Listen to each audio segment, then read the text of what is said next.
Hi guys, today I want to share with you how to make strategic decisions when money is actually tight. And I recently had to make this $500 choice that's either going to be really brilliant or completely stupid. And the framework I used to make this choice has completely changed how I think about every important decision. Now, this isn't about being generally careful with money. This is about making smart choices when resources are genuinely limited and every decision actually matters. So, here's a situation. There's this Japanese national exam that I need to pass and I want to pass. It has about 10% pass rate, so it's basically impossible without a proper prep course. And that course cost $500. I have $500, but there are also like 15 other things that money could go towards.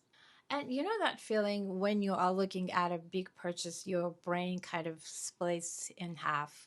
One part of you is saying, you can't afford this. And the other part is like, what if it changes everything? Now, most decision making advice assumes you have room to experiment. But what happens when you don't have that luxury? When you are choosing between competing needs and every dollar genuinely matters? And that's when I realized that I needed a completely different framework for thinking about these kind of decisions. So, the first thing I want to talk about is what I call outcome based purchasing. And this is probably the most important mental shift that I've made. When you don't have a lot of money to work with, you can't ask, can I afford this anymore? You have to ask, what outcome am I actually buying here? And that completely changes everything. So, in my case, I wasn't buying an online course, I wasn't buying education or self improvement. I was buying the only realistic way to pass the exam that's connected to something I absolutely cannot miss. And here's the thing, when you have unlimited money, you can afford to buy things that make you feel good about your decisions. But when your money is limited, you can only afford to buy specific outcomes. And what I've noticed is that people with money often buy courses in this case because they sound interesting. But people without extra money buy solutions to specific problems. And actually, I believe this constraint forces much better decision making. The second thing is something I call constraint advantage. And now this might sound completely backwards, but having limited resources actually makes you better at big decisions than people with unlimited extra money. And here's why. When you can afford anything, you can afford to be really fuzzy about what you're trying to achieve.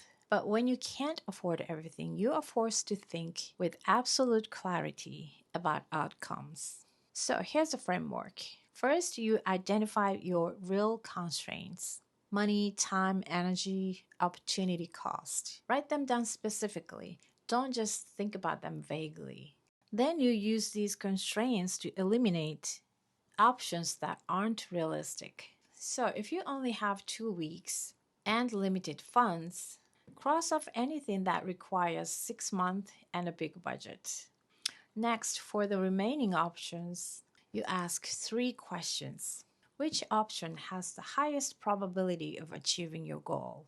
Which option gives you the most learning or skills, even if it doesn't work perfectly?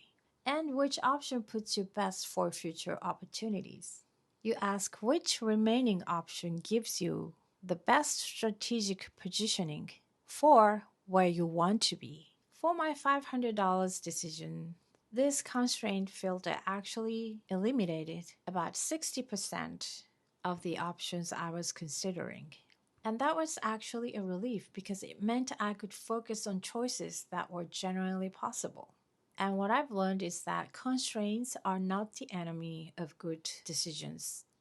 They are actually what force you to think strategically instead of emotionally. The third option is buying positioning, not feelings. And this is about distinguishing between buying things and buying outcomes. Because honestly, most of us have bought stuff that felt like investment, but were actually really expensive feelings. You know, that book we never read, that course we never finished, that tool we used only once. But when money is actually limited, you cannot afford expensive feelings. You can only afford strategic positioning. So before any significant purchases, I ask myself three questions. What specific capability am I purchasing? How does this improve my position in achieving my goal? Is this the most efficient way to buy this outcome? For my exam situation, I wasn't buying certainty. Even with this $500 course, 90% of people will fail. I was buying a better positioning in a game where most people will fail anyway, moving from zero to a fighting chance. And the magic happens when you stop buying things and start buying strategic positioning in your most important goals. Number four is what I call efficiency optimization. When resources are limited, it's not enough for something to work. It needs to be the best use of your limited resources. So here's a framework. You map out all the ways you could achieve your goal. You calculate the resource investment for each option. And then you identify which option gives you the best outcome to resource ratio. And this isn't just about money, it's about time, energy, and opportunity cost too. So if you are thinking about coding camp when you are unemployed, don't ask if it's worth it. Ask what specific outcome you are buying and whether it's the most efficient path to that outcome. And what I find is that efficiency thinking forces you to find creative solutions that people with unlimited resources never even consider. When you can't find the obvious solution, you often find better ones. And the fifth thing is building process confidence without outcome certainty. This is probably the hardest, making confident decisions when you can't guarantee the outcome. But what I've learned is that strategic confidence comes from having a solid decision making process, not from knowing the result. So you can be confident in your strategic thinking while remaining uncertain about outcomes. Good process with unknown results beats random decisions with hoped for outcomes every single time.